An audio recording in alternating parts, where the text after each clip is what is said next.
Flipkart Big Billion Days are just around the corner, and here are the top offers to look out for in the smartphone department. I did a lot of research, saw a ton of YouTube videos, saw all the Flipkart reviews, photographs, whatever they have posted, and I have created a curated list to look out for in the smartphone department so that you need not do all those research work. Also, I want to clarify that specs are not everything. This is quite evident from the fact that iPhones have been using 12 megapixel cameras until the release of the iPhone 15, and it's not just the numbers that are important, it's more about the material used. That is the sensor quality, the quality of the optics, the glasses that goes into a camera of a smartphone. And obviously, the internal processing is also important. So we are not just going to focus on the numbers. A company might be claiming they are providing 108, 100, 200 megapixel camera. The consumer might be underwhelmed after using such cameras and seeing that the image quality is not a big improvement compared to the amount of megapixels they are claiming. So we are going to see through just the spec sheet and talk about real customers talking about their phones. Okay, in the first part, I'm going to talk about 10 to 20,000 rupee budget phones, and specifically I will be stressing more on the 15,000 plus rupee side because, you know, as you go towards the 10,000 rupee mark, the quality of these phones reduce a lot. So if you want a decent phone with decent camera and performance, it's preferable you add up to your budget and buy a phone that is above the mark of 15,000. In the budget category, there is only one thing that the smartphone try to prioritize over the others. Might be the camera, might be the CPU, performance. It's most of the time it's the CPU or the camera, and the other things are brought a little bit on the lower side. Might be the display or the speakers, and obviously you get a ton of ads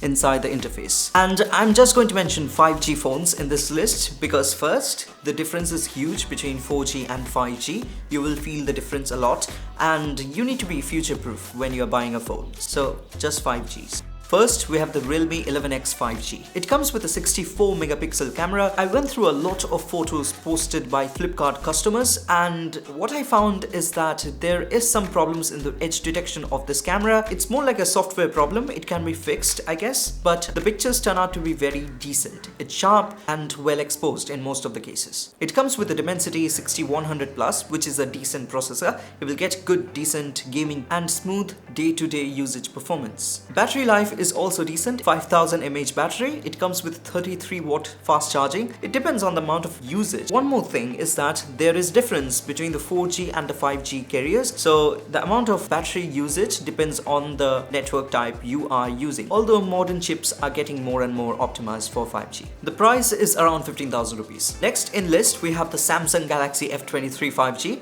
And it comes with a decent processor. You get the Snapdragon 700G processor, which is a 750G, decent camera performance with the 50 megapixel main camera and 8 megapixel ultra wide and another 8 megapixel in the front. But what is concerning about this phone are two different points. First, you don't get a charger in the box, and secondly, the base variant of this phone comes with only 4GB of RAM. And in 2023, I don't think 4GB is enough. You should rather be paying 1,000 rupees extra only so that you get the 6GB variant. It comes with all these hidden costs to make the phone cheaper, but yeah, this is the reality. A few thousand rupees more and you can get the OnePlus Nord CE2 Lite. It is available around 70,000 rupees. You get the Snapdragon 695, 6GB of RAM. Camera used is pretty nice. It is 64 megapixel camera. And if you can spare a few more thousand rupees, you can get the next version of this phone, which is the Nord CE3 Lite. All of the money you pay extra mostly goes in the camera department. You get this 108 MP camera, and it's not like huge improvement over the previous Nord CE Lite series. CE2 Lite series, and the difference is not quite noticeable, especially in the resolution jump, because the 108 MP camera should be technically providing more detail, but it's not really visible in day-to-day situations. But remember, the number might make you feel unsatisfied. No doubt the phone takes good pictures, but you cannot be expecting it to be flagship level. Instead, you can go for the Realme 11 5G, which also comes with a 108 MP camera. Photos are social media ready, rich in colors, details, they are vibrant. The chipset is the same Dimensity 60-100 Plus, which is used by Realme in their 11X 5G. It is a 15,000 rupee phone. If raw performance is what you need, then you can go for that. But if you want a 108 MP camera and it makes a difference for you, then go for this one. But there is one more difference other than the camera. It is the charging speed of this phone. It comes with a 67-watt charging speed battery, which really makes a difference if you compare it to the 33-watt. I mean, I have this OnePlus Nord CE tool and it's really fast when it charges with a 65-watt charger. One thing I noticed that phones are still now getting this USB 2.0 port, which is okay, but the speed standards are quite low, especially when USB 4 is already out. Most of the smartphones should start shipping USB 3 now. And it's something to worry about because when you put a high-res camera in a phone, then the files can get pretty huge. This device comes with 8 GB of RAM, which is enough for doing multitasking work. And you can increase the RAM up to 16 GB by dynamic RAM expansion, but I don't know if it really makes a difference. I have it enabled in my device. I get around 12 GB of RAM, but I don't know if it makes any difference from the 6 GB of RAM I was using previously. Okay, now we are moving on to the 20 to 30,000 range. The choice broadens further. You get better quality hardware, camera, and even performance. And most of my list contains Realme smartphones. It's not that Realme sponsored this video or if I have any connections with Realme or any brand fascination with Realme. In fact, I have a Realme phone which is pretty terrible. It's the Narzo 50. Quite slow, it hangs a lot, so I always have to stick to my OnePlus. The list is made purely out of user reviews.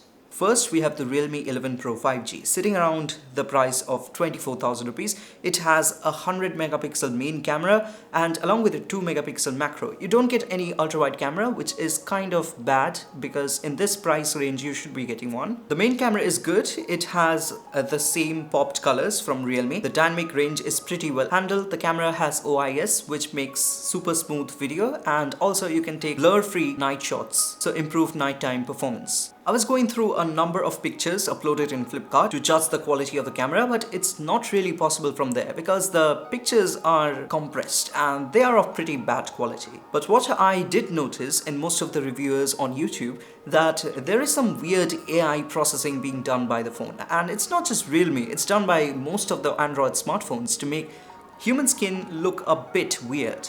There are some strange textures coming up, and even in the skin area it sometimes looks flat due to over whitening and smoothing. Well, I guess this can be turned off with the beauty feature, but yeah, that is enabled by default. It also has a curved AMOLED display. Realme calls it the Vision display of 120Hz, and it has a pretty cool look. Actually, I do like this rounded displays and I was really hoping this would someday come back in trend again, and I'm glad it's happening. Performance wise, it is very smooth. It comes with the Dimensity 750, so it's a 7000 series processor from MediaTek, 6nm with 8 GB of RAM, ample space for multitasking. What you also get at this range is the legendary Nothing Phone 1. It's currently available in Flipkart at the price of around 27,000, and I think it's a steal deal. But there's a reason why I call this legendary. I mean, I have a friend who had bought this phone. I had these few moments to try the Phone 1. The software experience is very smooth. It's very well tuned by the Nothing developers. I also used the Phone 1 for taking some pictures and reviewing the camera. The pictures are very well made, but there is some problem in the video department where the colors are popped and oversaturated. I guess they have fixed it because it's more of a software-based problem instead of the hardware. When you go for Nothing, you're committing to a brand that is aiming for peak Android.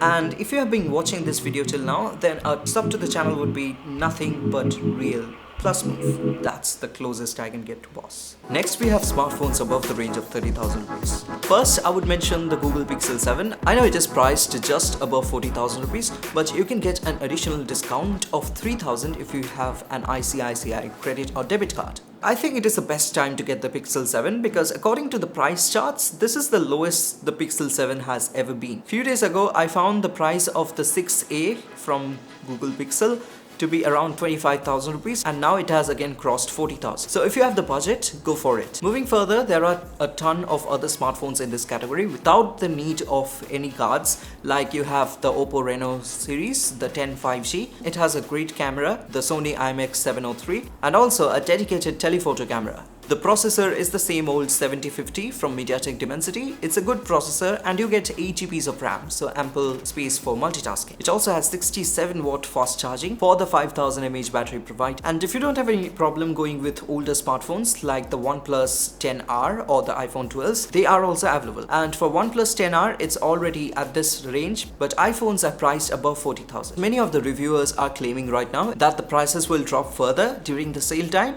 but I don't know if it is true or not because iPhones are already at their lowest price range. So just be alert and keep an eye on it. Above 40,000, you will get this entire range of older flagships, which still hold up pretty well. The lower part of this range is dominated by the Apple iPhones just because of having tighter software and hardware integration. You can go for the iPhone 12s or the iPhone 13s or even the iPhone 14 series, which is going to have a massive price drop. If your budget is even higher, you get these entire range of flagships which are launched recently, like the iPhone 15s. But you need to remember that the 15 Pros are suffering from these durability issues, so keep that in mind before you buy an iPhone. If you are not an iPhone fan, you can go for Samsung S series and S Ultra series. They are really good phones. Okay, so that's all for this video. Thank you so much for watching. Do like, share and subscribe. Advanced festive wishes. Happy shopping.